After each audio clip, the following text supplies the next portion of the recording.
Hello everyone, welcome back to the channel. Mr. Minority here with another video, quite a different video. Obviously the ranking is similar, but this time it's not video game related. And I thought I'd do this because on the eve of this game, Heroscape, being announced, thought I'd kind of celebrate with this sort of a video to spread recognition. It's not a very well-known game. No one I've ever spoken to in real life has ever said that they know what this game is, so this video is probably going to get, like 2 or 3 views, a few views than the other videos, like 2 or 3 videos, views. But regardless, I love Heroscape. I'm not a huge board gamer, tabletop, miniatures, that sort of thing. But I do play a few games, and then this one is one that I grew up with, and I really love Heroscape. Little background. Heroscape was in production from about 2004, 2002, 2008, 2010ish, depending on what you consider, with Wizard of the Coast taking over and all that stuff, and it became discontinued around that time. So it was just re-announced, so hopefully we'll see this product in store, on shelves, online within another year or so, give or take. There was also a failed Hasbro/HasLab campaign for it to come back mid to late last year. So just kind of a little bit of background on it. Speaking of background, right there, that's the Master Set 1, which is the one I'll be reviewing today. And just kind of as a heads up, in terms of what I will be ranking, I will be ranking all the main Master Sets and Waves. I will not be ranking sets I do not have all of. So for instance, I don't have any of Wave 4, Xanthor's Discovery. I don't have all of Wave 9, Black Moon Siege. I think I have just the heroes. And then won't be doing like the customs, won't be doing the D&D, and then won't be doing the AOA Age of Annihilation, which was never officially released. Anyway. So, a few things to point out before we get started in terms of what I'm using to determine the ranking. So there are other videos ranking like viability in terms of, competition, is it meta, that sort of thing. This isn't going to be quite like that. So when I grew up with this, with my family, we would always play these monstrous games with all our army cards that we owned. And it was a chaotic but beautiful, fun slaughterfest. It was bloody and all that good stuff. So it's gonna be a little different. I'm gonna basically, the main thing is gonna how much do I like it, like aesthetics, thematically, how it fits into Heroscape, that sort of thing. Heavy opinion anyway. These things are always by opinion, but this one's gonna be more heavily leaning towards the opinion. And then in addition, kind of the viability, like the typical 400 point army sort of thing, but then also mixed in with big battle viability. It's just kind of all mixed in together with what's going on, because Heroscape, there's so many different things you can do, and that's what's so beautiful about the game. So that being said, hope you're still sticking around there. So let's get started. So first one, Agent Carr for Vidar. I'm gonna put Agent Carr in the B tier. Agent Carr's, I like the design. The futuristic agent sort of thing. In terms of viability, he has the range, but he's pretty lackluster, dare I say, rather sucky as a ranged guy. But the thing that really makes him kind of special is his Sword of Reckoning, which if he can get up close, he's going to give a bitch slap, he's going to wallop you. The question is, of course, can he do that? So, I would say, in terms of for point value, because he's 100 points if I remember correctly, he's a little cushy. Only 4 life and only 4 defense. That's okay.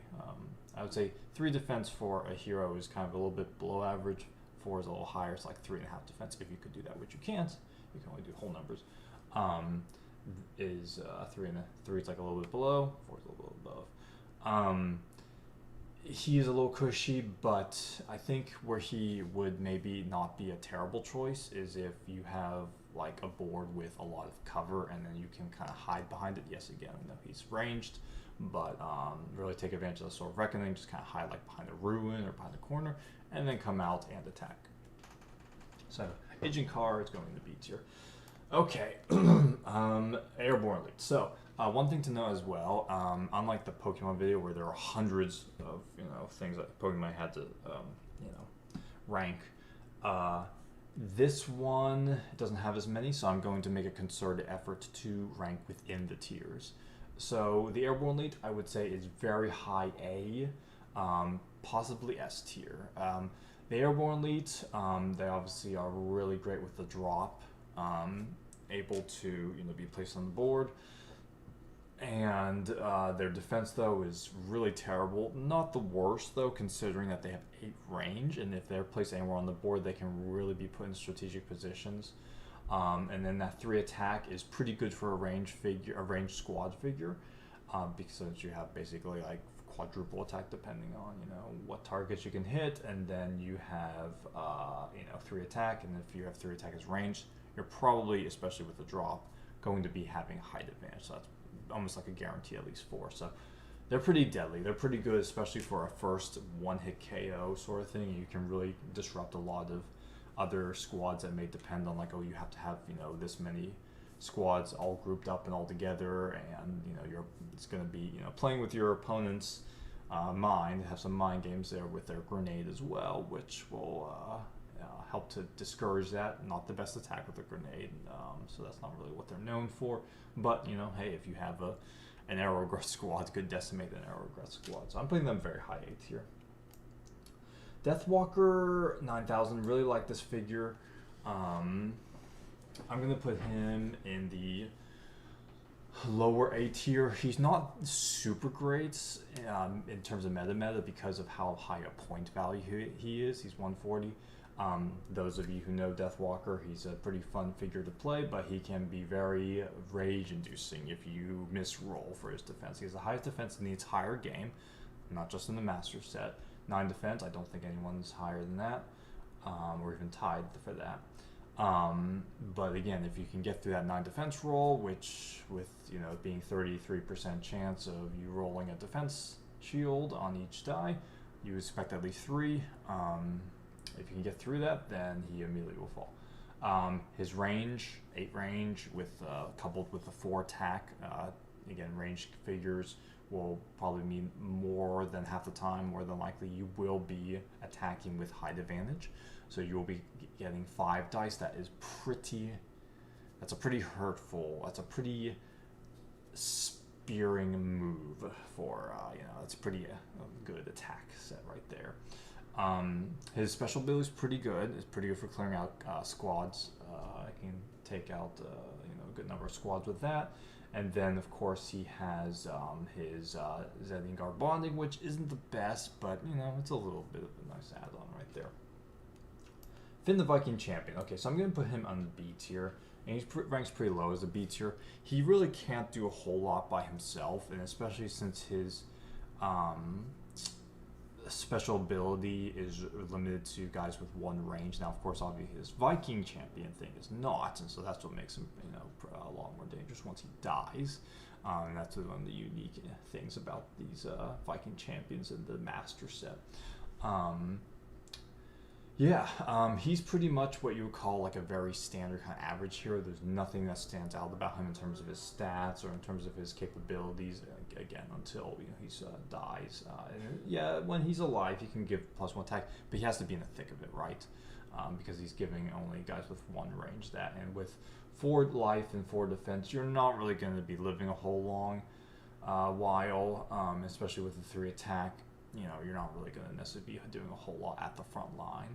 Rather underwhelming character up front, but, fairly standard. Nothing terribly bad about him either.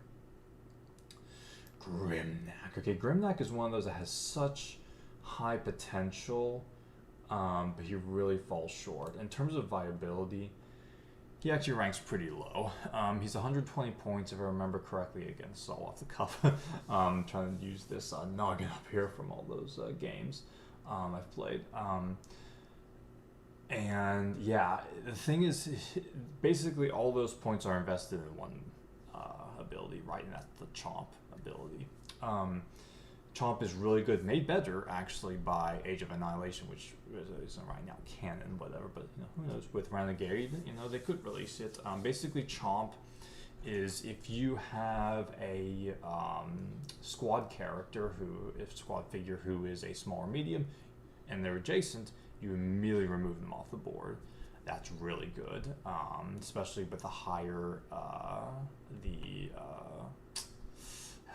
higher the defense, the better. But I just kind of gave it away with Age of Annihilation. They introduced multi-life squads, which hadn't been seen before, and so because of that, that makes this chomp ability even better, because then it doesn't matter how much defense, and in this case, how much life they have. They're just immediately removed from the board. And then same thing with similarly sized heroes with smalls and mediums. Then you have to roll the die. I believe it's a 16 through 20, which isn't super likely, but that can still make guys who are that size sweat a lot, especially very powerful ones like the Cyprians in the second edition Sergeant Drakes. Makes you sweat a lot. Take away Chomp and you take away everything that makes Grimnack viable. I really wish they gave him more attack, because to represent the T-Rex, but it looks like they're representing the attack of the Orc, which has 2 attacks. So this guy, if you're facing anything larger than a medium, you're pitiful. I hope that it was emphasized enough. You are pitiful, which is kind of sad considering that you're a giant T-Rex, and again, it's back there on the board, probably around right there. Can't really see it super well since the camera's small. Okay, so next would be the Izumi Samurai. The Izumi Samurai, I'm going to place right here. Always great to have Samurai. This is our great to we have some strong historical representation in this first master set. What's a game of all time that incorporates all legends, all past, present, and future worlds of all sorts? And Samurai. Samurai is a quintessential warrior. So these Samurai, kind of a spoiler alert, relative to other Samurai, are not that good, but for the point value, they're not too bad. Their attack is lackluster. If they had one more attack, I think that'd be a lot more viable. But they obviously introduced the Counter Strike, which is for all excess skulls that you roll for normal adjacent attacks, you will do that much extra damage. So guys who are attacking and you're adjacent, you kind of have to double think. They have 5 defense, which is pretty high, especially for a squad. So if you have a guy who doesn't have that much attack and you want them to live, I probably would think twice about attacking a Samurai. So yeah, pretty decent aesthetic as well.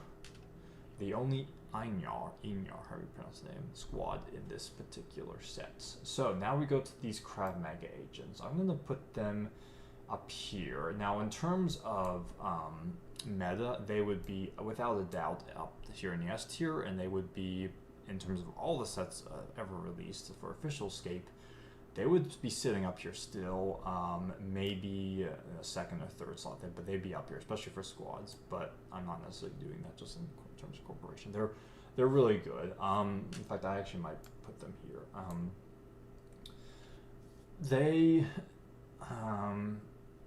I like the aesthetic. I really like, again, the agent aesthetic, futuristic or kind of present day, kind of however you want to spin it.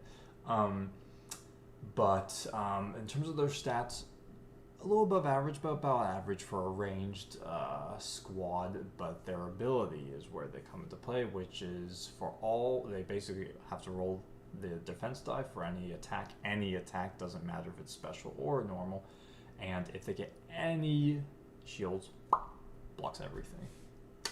That's pretty good. That's pretty good, let me tell you. That's pretty good. Now, especially since they're ranged, chances are they'll be rolling an extra die for height advantage. So if they had 3, it's like, that's kind of iffy. Am I going to roll? It's kind of like I'm going to get 0. But if you get 4 die, you feel a little safer that you're at least going to get something. So, yeah. Mara Warriors. Okay, so again, kind of similar to the the Krav Maga agents. If I were doing this based on pure meta, then I would put them up here. They're just really good with their ability, and they've been put on a lot of tournament ranked lists and won a lot of tournaments, or have been in that final running. Overall, I'll place them though, kind of right here. I'm not really a huge fan of the aesthetic. I do like it, but I think it's a bit of a letdown compared to the box art. The box art's makes it look pretty darn cool, and they look decent, but I think they look a little lackluster compared to what the box art does. Again, that's probably also partially because the detail in the Heroscape figures is not the most detailed. It's not like 40 Warhammer 40k. But it's detailed enough where you at least have a good sense of that. I enjoy playing with these miniatures. Pretty decent overall ability as well. The ability, especially if you have water, it's really good. And most boards, typically, again, that's the thing about Heroscape, there's infinite possibilities because there's infinite number of boards you can make. But most boards, especially beginner boards, are going to have water.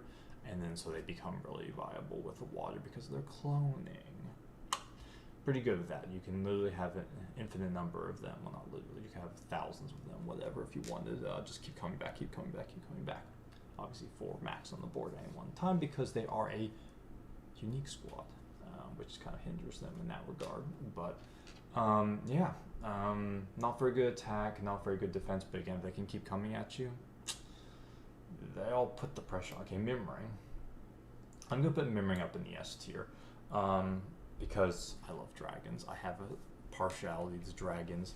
In fact, let's go ahead and give a little bit of a special demonstration here. Here is Mimring, right?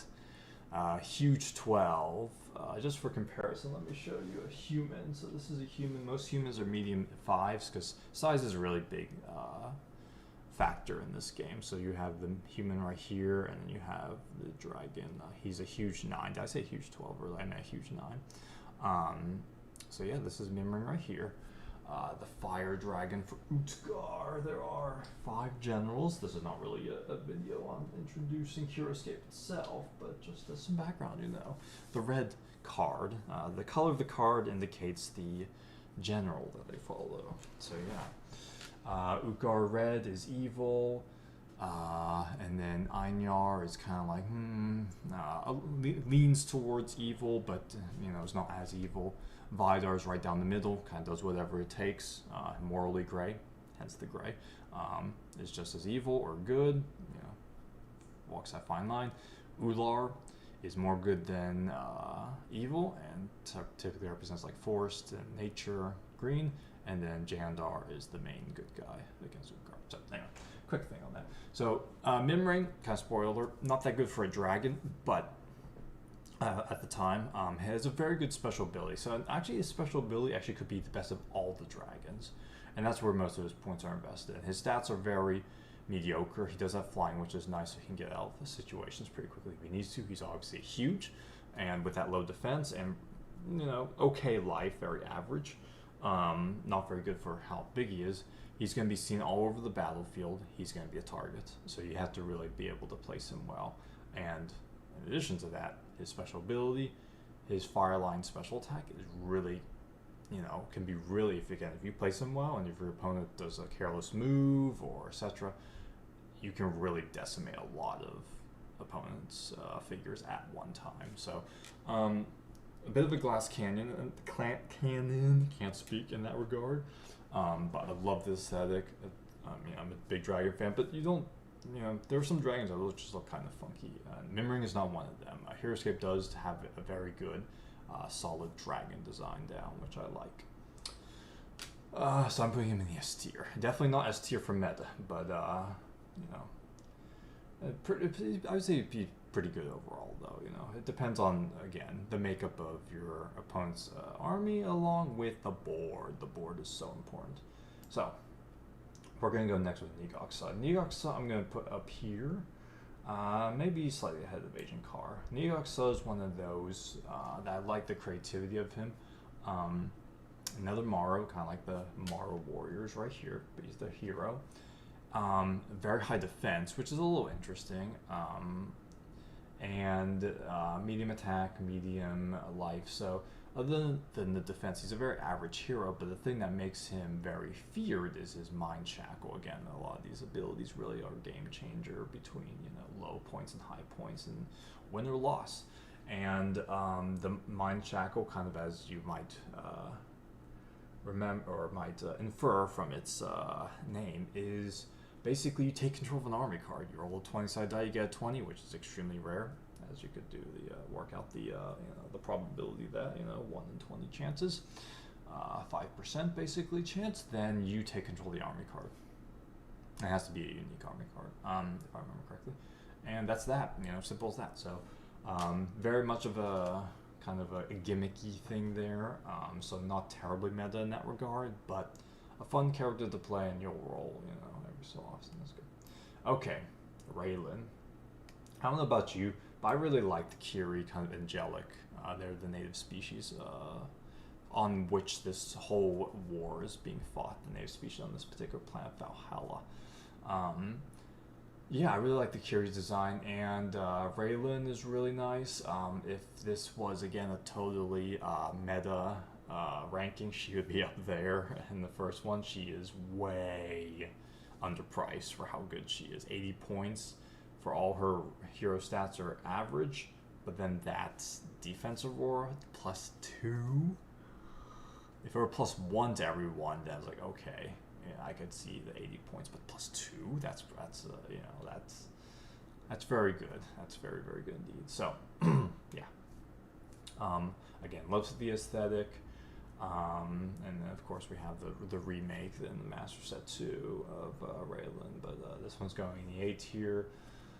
Love the Kiris and their synergies. Not all of them are as good as some others, but yeah. Sergeant Drake Alexander, I'm going to put up here in the A tier, but I'm going to put him a little lower. I really like the second one, but I'm not. This is Master 2, so shut up. This one, he's still pretty good. His Thorian speed's really good. Obviously, for special attackers like the Deathwalker 9000, it's not going to be as much of a dependent way to defend yourself, but generally speaking, it's very good, especially against squads, which don't typically have special attacks. So you can basically come up to an opponent and face them, with one range, and that's where you excel, right? Not in your defense, because your defense isn't that great, 3 defense and 5 life average, but then because of your attack, 6 attack, that is a massive wallop. That is very high attack. Average attack, I would say, for a hero is anywhere from 3, average to 4. 4 is a little above average, but 5 is when you start hitting hard. 6 is a wallop, a bona fide wallop. So yeah, and then of course you have his grappling gun, which allows for good mobility on very vertically high. That was not a great way to word that, but very vertically high boards, like castles, for instance, unless it's a really big castle. Okay, and the other general that only has 1, I'm going to put him in the S tier. I mean, because why not? He's an elf. He's Legolas, basically. So he's an elf with a bow, and he has extreme range, and at 9, the most range in the game. Second most range in the game, excuse me.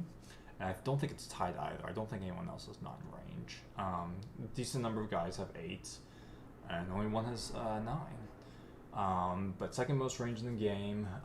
Very, very cushy though. 2 defense, 4 life. So once you get past his range, once you're able to attack him, he's not going to survive many hits, maybe 2 hits or so, before he goes down, depending on who's attacking him, of course. But he has the double attack and 3 attacks. So again, with a range figure, he's probably going to have 4. So that's going to hurt you. He's good for taking down squads quickly if he needs to, or racking up the damage real quick on a certain hero if you need to. So, and of course, love elves. Love the aesthetic. This actually, Severus, however you pronounce him, I'm not the biggest fan of his aesthetic relative to some of the other elves that come out later, but it's a solid start. Very solid start. Tar Vikings. Okay, so I'm going to put these guys maybe... I almost want to put them in C tier. I'll put them in the C tier maybe, and maybe it's a little unfair. I'm not a huge fan of them in terms of their ability and their stats. They're okay, they're average, but their low attack really, their low movement really makes them easy targets. And of course, obviously, their ability kind of helps to mitigate that, but They're okay. They're okay. I remember as a kid, I did not like them, and they've kind of grown on me more because of the Viking War and everything. But not a huge fan of them. Thorgrim, I'm gonna place him here. He theoretically, he's pretty much the exact same as Finn, obviously, in terms of stats, points, and everything. But I'm not a huge fan of him because of his ability giving defense, and defense is not as valuable as attack. Still valuable, still nice, but adding one. Defense isn't going to necessarily be saving a lot of lives, and of course he has the spirits, which is nice again, hey, it's okay, you add another defense, you buff them, but it's not as meaningful as attack, right? Because attack, you have that 50% chance of, getting an extra skull for every dice you roll, whereas this one's only 30%, so it's not as meaningful. I'm going to put him there because I kind of have to put someone in the C tier, right? I have to balance it out. The Zenin guards, I'm going to put in the B tier. I'm going to put them, I'll put them in the low B tier. I almost kind of want to put them in the high C tier, but I'll put them in the B tier because I like the aesthetic. Definitely don't like the aesthetic as much as the Deathwalkers. But they have the kind of, the start of the Soulborns, right? Extremely high defense. In fact, they may be the highest defense for a squad. I think they have the highest defense for a squad. And it's not tied either. And they're kind of interesting. People don't think they're that meta, and they're not super meta, but because of their ability, again, there goes that ability thing, people tend to ignore them because, they only have 2 attack, and they have 7 defense. I'm not, getting through that. I'll just ignore them until, my heavy attackers get to the front lines. But if you ignore them, they're part of the squad that has consistently, for us, done one of the best, if not the best, in terms of, point value, because they just get ignored, and then they just keep plugging away. The first one will have 2 attack, probably 3 because of high advantage. The next one will have 4 attacks of Zang targeting, and that adds up. So especially since the first one you'll probably target, if he doesn't have high advantage, you'll target with that one first, and then the second one will have to have high advantage, more likely. So yeah, so they've pulled their weight in a lot of games. So yeah, definitely guys to look out for. So there you have it. I hope you enjoyed it. Again, Heroscape hopefully will be coming back. Maybe they haven't announced a timeline, but it might be in another year or so. Yeah, this was a really great game. If you're interested, please check it out. It's a game that needs a lot more recognition, and I hope you enjoy it. The next few months, I'll be coming out with more of these rankings, and I will be enjoying it because I really love this game. So anyway, hope you guys enjoyed it. Please like, comment, share, subscribe, especially this video because it is Heroscape, and I hope you guys are doing well, and I'll see you in the next